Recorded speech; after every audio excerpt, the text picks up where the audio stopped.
get ready for Sagittarius Full Strawberry Moon happening during a Taurus year. And this is happening on June 11, 2025 at 7:44 a.m. in the morning. We're using tropical astrology and universal time coordinated. This is happening in Lunar Mansion Number 21, which is a very mild mansion of the moon. I'm Pastor Rosemary, the Astrology Angel, and thank you for joining us. Now, the Stargate, Albaldah, is activated during this astrological array, which will cause your relationships, especially your romantic interactions, to really become amazingly obsessive. Now, with that said, this all occurs even while these same liaisons are in the process of becoming incredibly demanding at the same time, because there are numerous contrasts when it comes to values and aspirations between the archer and the bull.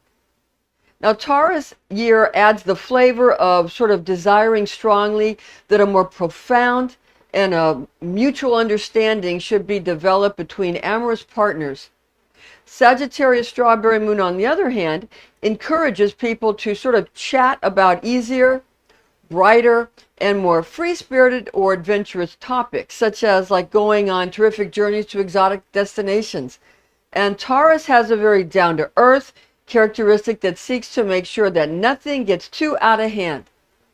Conversely, Sagittarius loves a little excitement to keep things interesting and stimulating at the same time.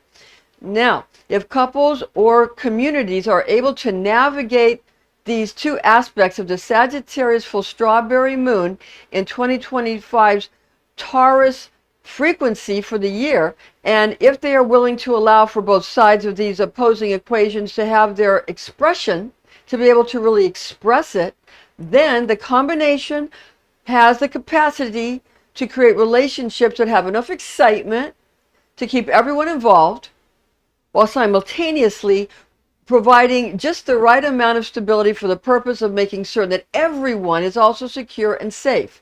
So some people might say it's too tough, Sagittarius and Taurus together, but then if you really look into it, if you're aware of it, you can have the groundedness and the excitement, and it can be very helpful because nobody ever gets bored, but nobody ever gets too radical. They don't get too crazy.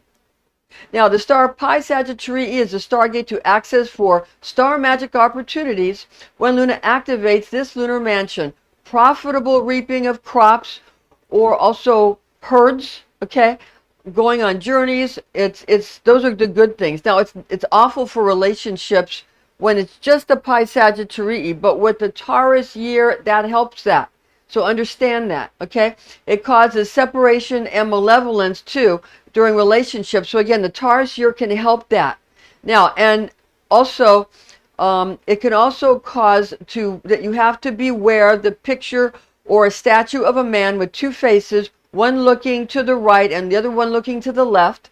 You see that icon? It's the god Janus, ancient god Janus, where one god face points to the right and one looks to the left. It's sort of the past and the future, okay?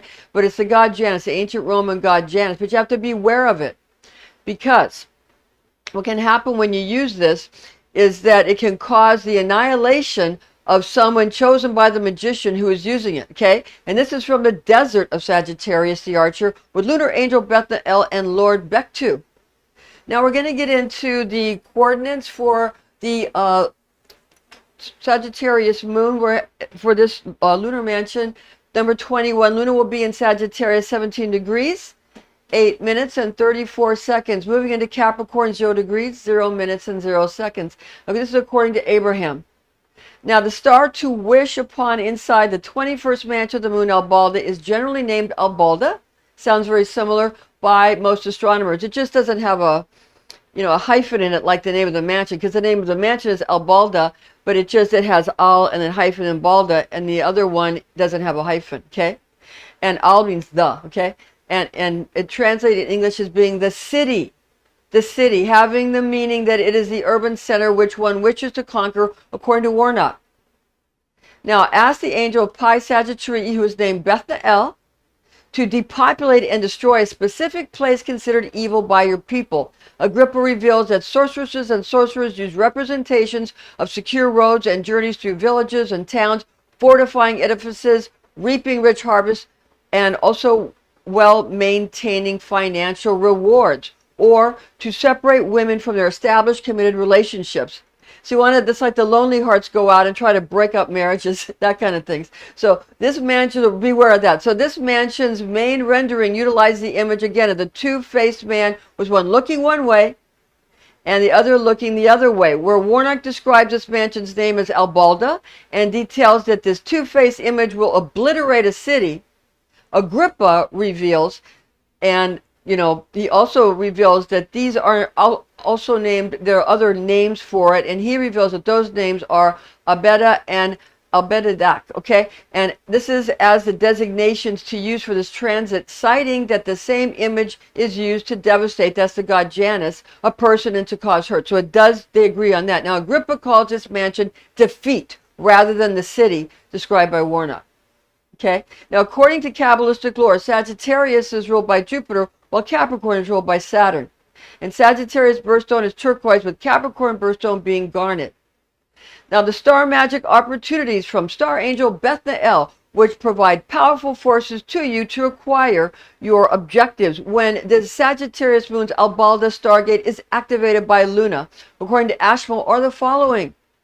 Expeditions and voyages are permissible, nevertheless, neither especially fortunate nor perilous. And also purchase territory, sheep, and other animals. Procure garments and accessories for your romantic love. And also cast or embed your seeds and entrench your kernels into the soil of your estate. Avoid purchasing retainers, attendants, or underlings, because if you do, such minions will prove to be rebellious and also defiant, delinquent, mutinous, and troublesome towards you, so also towards your household. So you don't want that, so don't do that during this mansion. Now, thanks for joining us, and we'll see you again next time for our next installment. We'll see you very soon.